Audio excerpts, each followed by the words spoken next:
Hello friends, this is a Kleenex. They call it a Kleenex because it is a Corvair powered airframe by a manufacturer in Oshkosh, Wisconsin, who asked us not to mention the name of the company if we were going to put the forbidden Corvair engine on these airframes.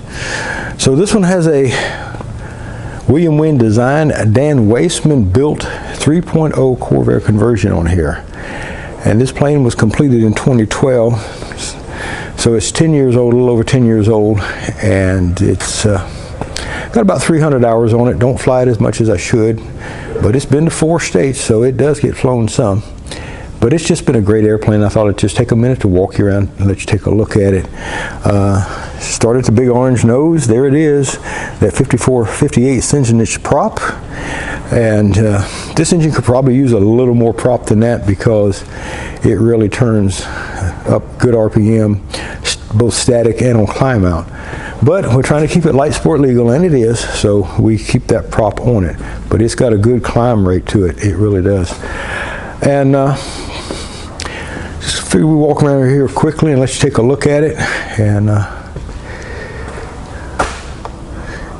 see that it's not so different than any of the other builds. There's a couple of unique things about it, but nothing spectacular. You'll notice it's got the standard trim tab, and I like that standard trim tab. It's easy to set, and for some reason, if you were to ever lose the elevator control, well, you could fly it with a trim tab, and it might not be a pretty landing, but I believe it could be done. And I've played with that some, so I could believe it could be done. Like I said, it wouldn't be pretty, but I believe you'd walk away from it. One thing that you should know on this thing is right up under the wing spar on each side, I don't know if I can get a shot of it there, you'll see that there's a little box. And that's just put there to allow the wires to pass under the wing spar. So there's a lot of cabling that comes from the back because the battery on this one's in the tail for CG reasons.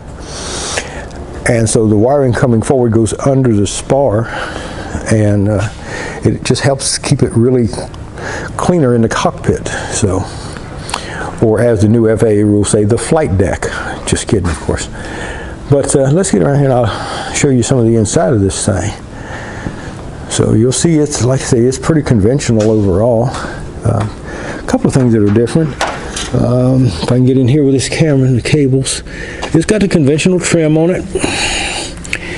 It's got the stock flap settings. Of course, I cut that extra notch in there for 0, 10, 20, 30.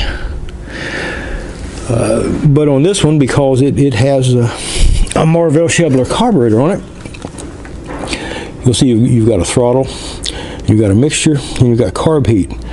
And I'll be honest with you, the Marvell carburetor is a little heavier. I wouldn't trade it for anything. That thing has been flawless since the day I put it on here. And didn't buy it new, bought it second hand. And I put it on here, and you know, I admit I did have to set the idle. But other than that, it's been flawless for 10 years of flying this thing. Garmin 320 transponder, 320A transponder. Let's see here. I do have ADS-B too, also. I'll get to that in a minute. The rest you probably can recognize there. Yeah, for the headphones, GPS switch, ELT, and going across slip indicator, and above that's the lift reserve indicator.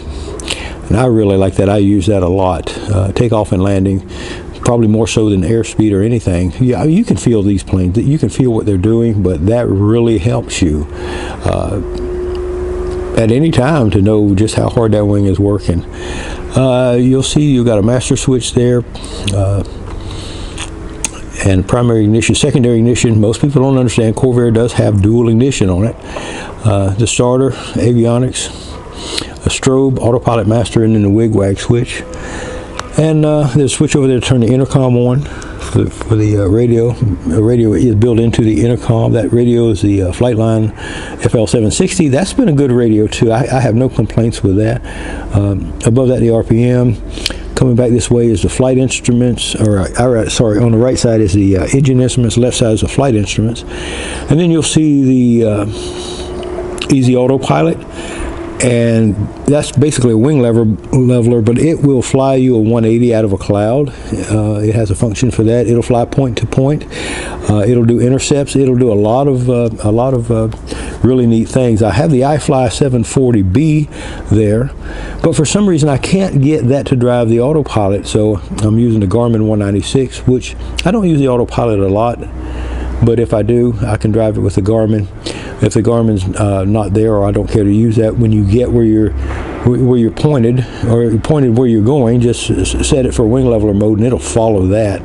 Of course, you set your altitude with your trim once you get where you're going. But other than that, it's pretty stock. That's a fuse box down there on the far right. Brakes are on the stick, and those are Tracy O'Brien brakes, and I don't have to do too much with them. I've changed out the pucks once, and I bled them once, but other than that, plane's got, like I said, about 300 hours on it. So in the back, we do have ADS-B, the little echo unit sits back here in the corner, and that thing has worked very well. And of course, I put the GPS antenna on the roof. On the belly is the transponder antenna and the other antenna for ADS-B, and the comm antennas on the belly also. So, and separating them took a little ingenuity, but it works. Little baggage compartment there is ripstop nylon. The bottom of it is solid. So, and it's designed to fold up and slip right out of there, because those are just angled pieces there that hold it in. That back piece is just styrofoam, and I could do better than that, but that works well enough. It's got a little clip at the top that holds it in. USB power back there, and the reason it's there was I was warned about putting USB too close to the panel because it would cause radio noise, and to be honest with you, I've got enough of that already. It's not bad, but it's, you know, I want it perfectly quiet, and I can't get that, so I'll take what I get when I can get it. You'll also see the ELT antenna up there on top of the glare shield, as the manufacturer said to do. And that's just carpet, auto carpet on top of that glare shield. But other than that, it's pretty bone stock. That's what it is, and it's been a good one. So I like it. I wouldn't trade it. I've thought about building another airplane, but I cannot talk myself into letting this one go. It's just been really good. I've not had issue with the airframe or with the engine, and so I guess this is the plane for me until I hang up the headsets, and I guess, good Lord willing, that's going to be a number of years from now. So if you see me, make me an offer, but make it a good one. I'm just kidding. I really like this plane. It's been a good one. It really has been. So anyway, my friends, this is what this is. This is a Myunn, because this is my airplane, and it is the daughter of Kleenex. So hope you enjoyed the video, and take care, and we shall see you in the skies.